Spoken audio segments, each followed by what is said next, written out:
I do most of the stunts myself that I have time for. We had a sword fight in the first one that I got caught along the side of the arm. It's not that big, but it was about 3 or 4 inches long. If you grew up in the 90s, chances are Hercules wasn't just a hero.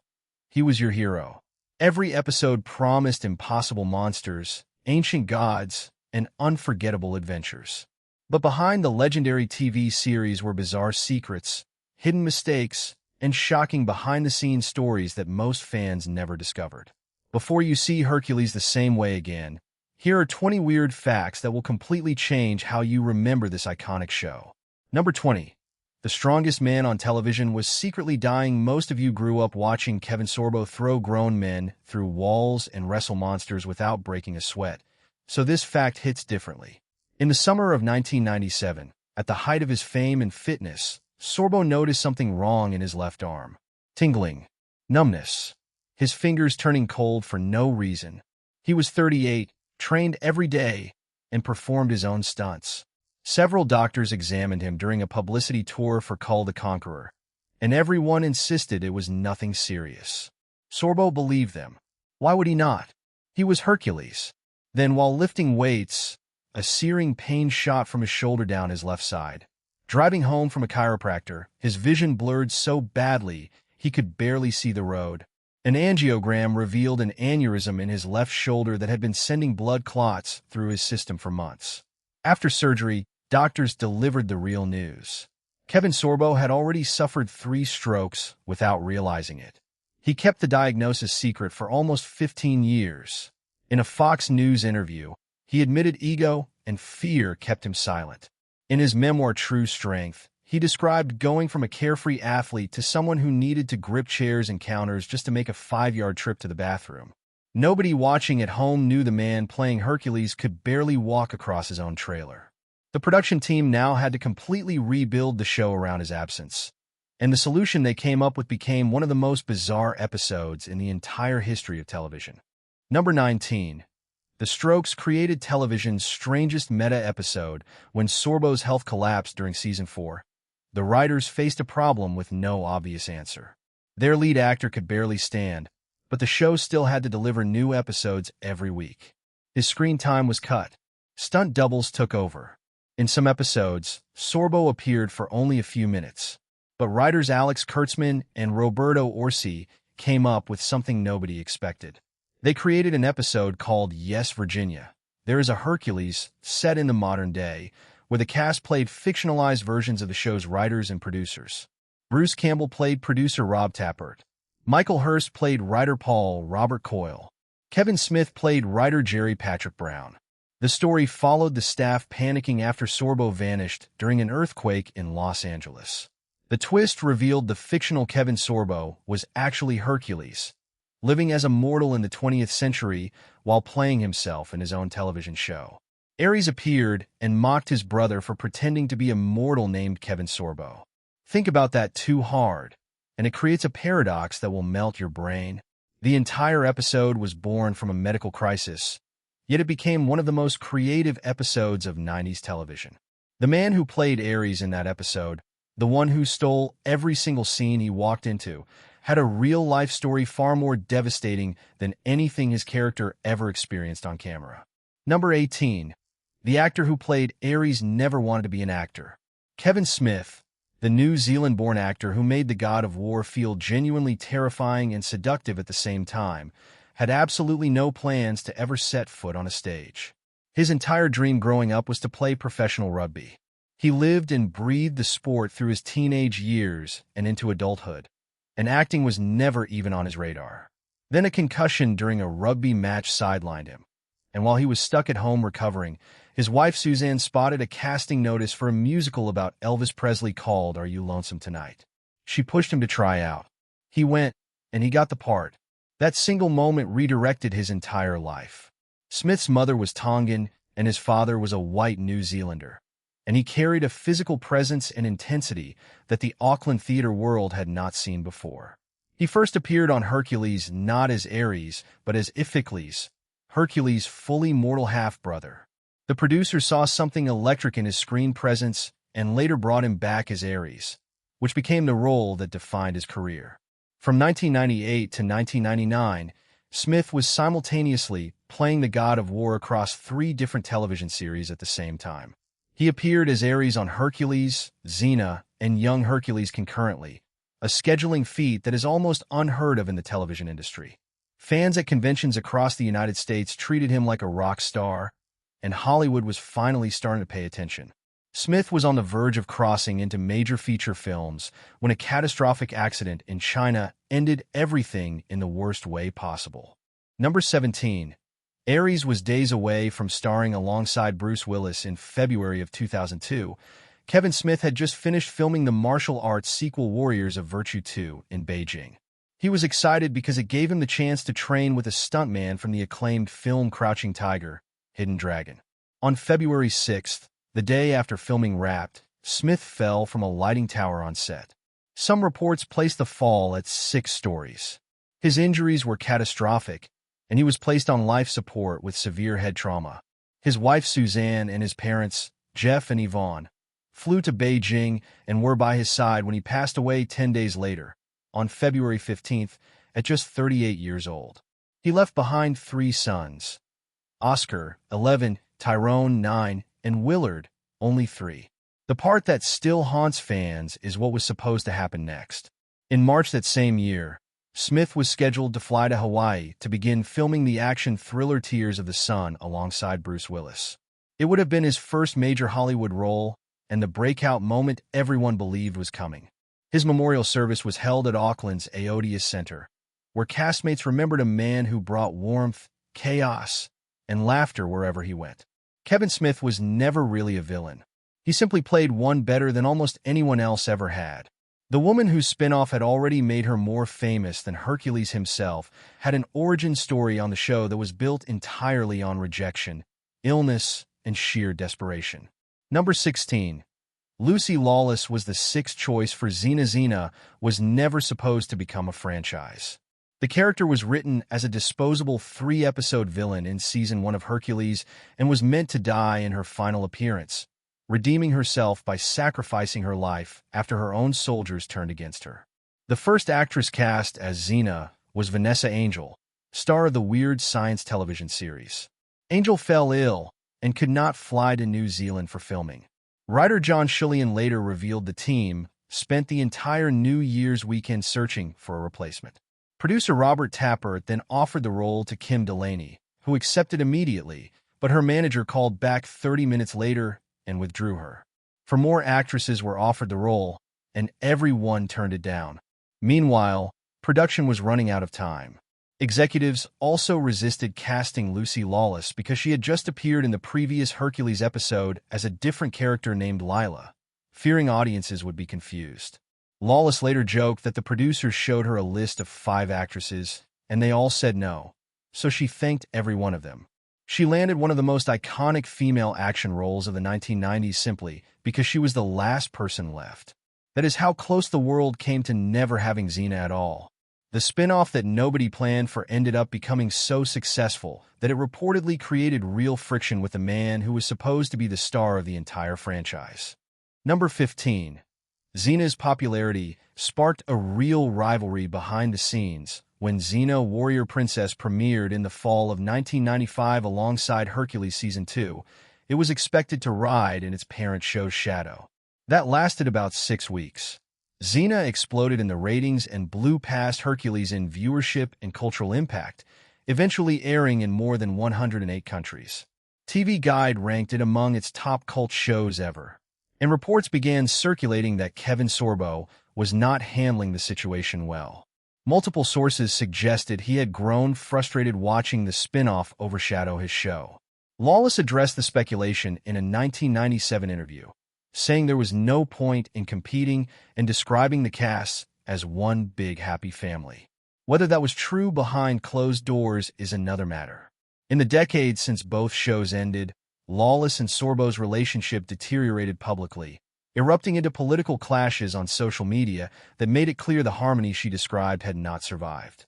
While the leads were dealing with all of that tension off-screen, one actor on the show was quietly pulling off something absurd that the producers actually tried to cover up with fake names. Number 14. Michael Hurst played 13 characters under fake names. Michael Hurst, the British-born New Zealand actor who played Iolaus, was one of the most versatile performers in the franchise. Across Hercules, Xena, and Young Hercules, Hurst portrayed 13 different characters in 86 episodes. Besides Iolaus, he played the underworld ferryman Sharon beneath heavy prosthetic makeup, the alternate universe Iolaus II, Iolaus' half-cousin Orestes, the demon Dahak, and several others.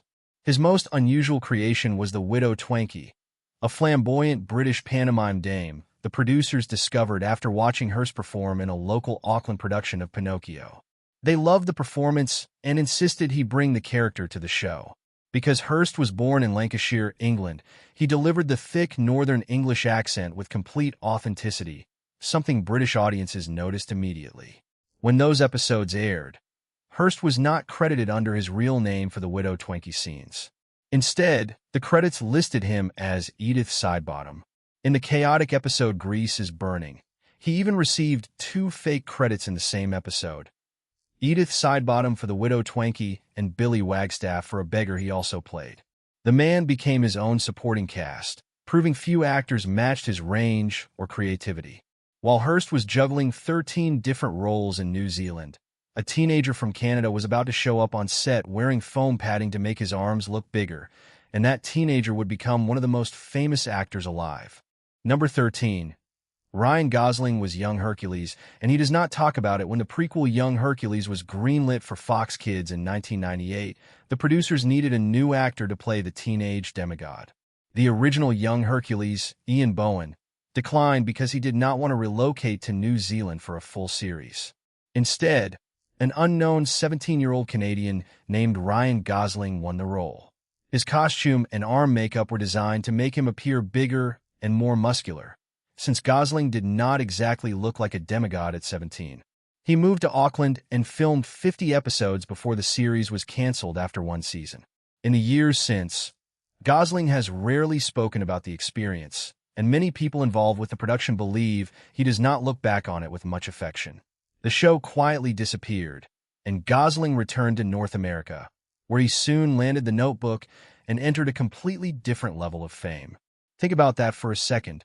One of the most acclaimed actors of his generation, the star of La La Land, Blade Runner 2049, and Barbie, spent his teenage years wearing fake muscle padding and swinging prop swords at rubber monsters in a children's television series about Greek mythology filmed thousands of miles from home.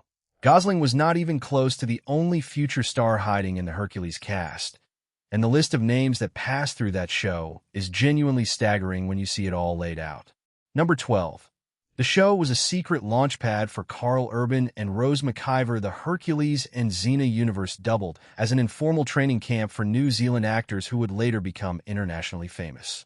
Carl Urban played Cupid on Hercules and Julius Caesar on Xena before landing the role of Ymir in Lord of the Rings, Dr. Bones McCoy in the Star Trek reboot, and Billy Butcher in The Boys.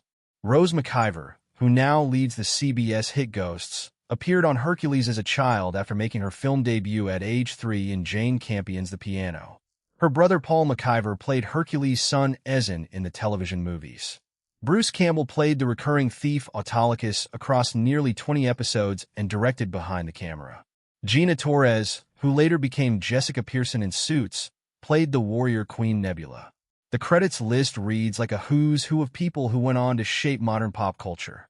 The man pulling the strings behind all of it had an even bigger ambition waiting in the wings, and the skills he sharpened on Hercules gave him the tools to change superhero cinema forever.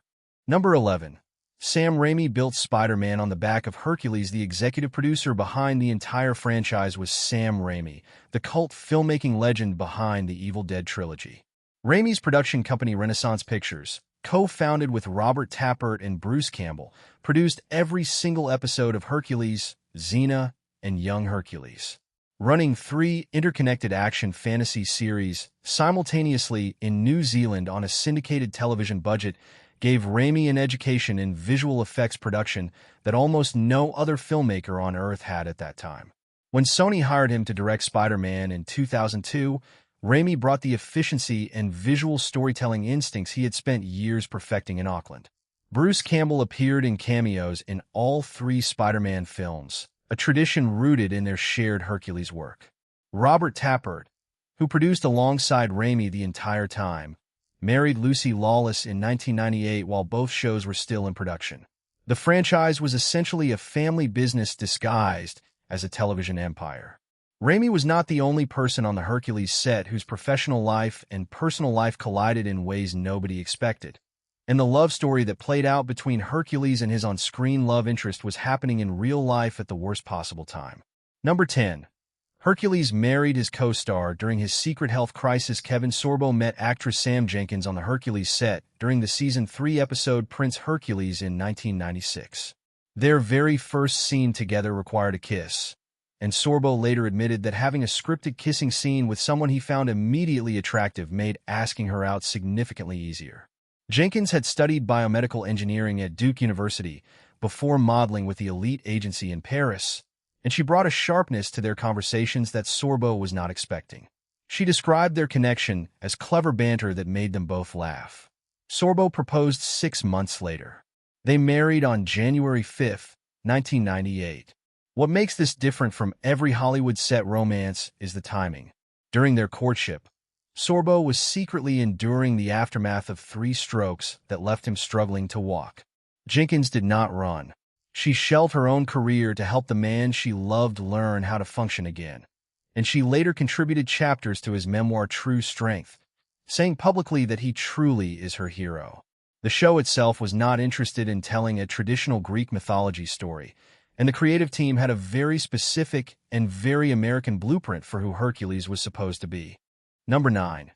Hercules was modeled after a football quarterback, not a Greek hero. The creators made a conscious decision that their Hercules would feel nothing like the marble statue most people associated with the character.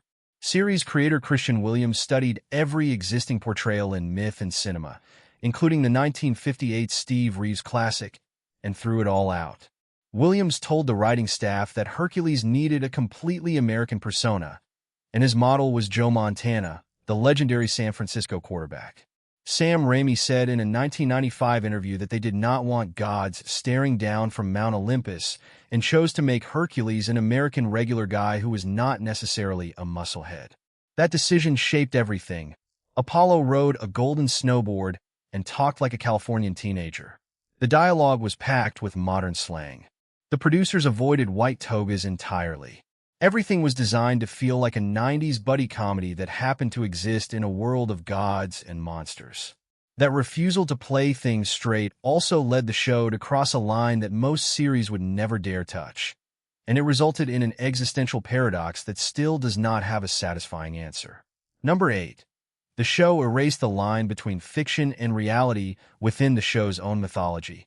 An episode reveals that Hercules survived into the late 20th century by ascending to godhood and chose to live among mortals using the alias Kevin Sorbo. He then worked on his own television show to make sure it accurately reflected the era he lived through. The character Hercules is playing himself in a dramatization of his own life, performed by an actor who is also literally himself. A second meta episode pushed even further, with a killing mystery unfolding at a corporate retreat while Kevin Sorbo secretly uses divine strength to protect the crew. When someone points out that if Ares is real, then Hercules must be real too, every person in the room slowly turns to stare at Kevin. He laughs it off, says he is just an actor, then looks directly into the camera and raises his eyebrows. No show in the 90s was doing this, and Hercules pulled it off as a comedy bit born from the crisis of their lead actor's hidden strokes. The fight sequences that filled every episode looked like ancient warfare on screen, but the martial arts system powering every single punch and kick came from a tradition that most people would never associate with Greek mythology. Number 7. Hercules fought with White Lotus Kung Fu. Every fight scene in the entire series was choreographed using a specific and rare Chinese martial arts system called White Lotus Kung Fu. The show's martial arts instructor was Douglas L. Wong, a legendary practitioner and teacher of the style, who spent a full 6 weeks before filming began giving Kevin Sorbo an intense personal crash course. The choice was deliberate and completely unconventional. Rather than using the slow, heavy sword and shield fighting you would expect from a show set in ancient Greece, the producers wanted fast, acrobatic, visually explosive combat that would pop on a television screen. White Lotus Kung Fu emphasized fluid movement, rapid strikes, and the kind of aerial wire work that Western audiences had only ever seen in Hong Kong action films. Hercules was one of the very first Western television productions to use extensive wire fu action sequences, years before The Matrix made wire work mainstream. Sorbo performed many of his own stunts and fight sequences through the first 3 seasons, which makes the fact that he suffered 3 undetected strokes during that same physical workload even more alarming in hindsight. The show was also quietly pioneering something else that nobody on television was doing at that scale, and it involved the monsters that Hercules fought every week. Number 6. Hercules was a secret pioneer of CGI creatures on television before Buffy's demons or Stargate's aliens became routine. Hercules was pushing the boundaries of computer-generated creatures on weekly television in ways nobody else was attempting. The show was among the first to use fully CGI monsters extensively, including the multi-headed Hydra and the towering Echidna, creatures impossible to create with puppets or prosthetics. In the mid-90s, CGI was still a feature film luxury. The New Zealand effects team developed techniques on a fraction of what major studios spent for similar results. The creatures looked rough by modern standards, but in 1995 nobody watching syndicated television had ever seen anything like them.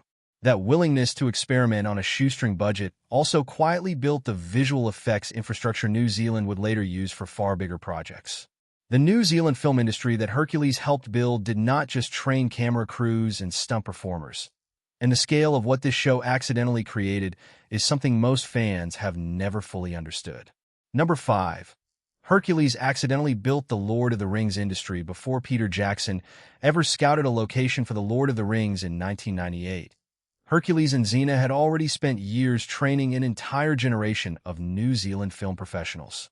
Production manager Pip Gillings, who later worked on Mission Impossible Fallout, started her career on the Hercules set. She said the longevity of those shows was a great training ground for a lot of people. Hercules helped launch Auckland film companies still operating today, including Main Reactor, which later built weapons for Disney's live-action Mulan.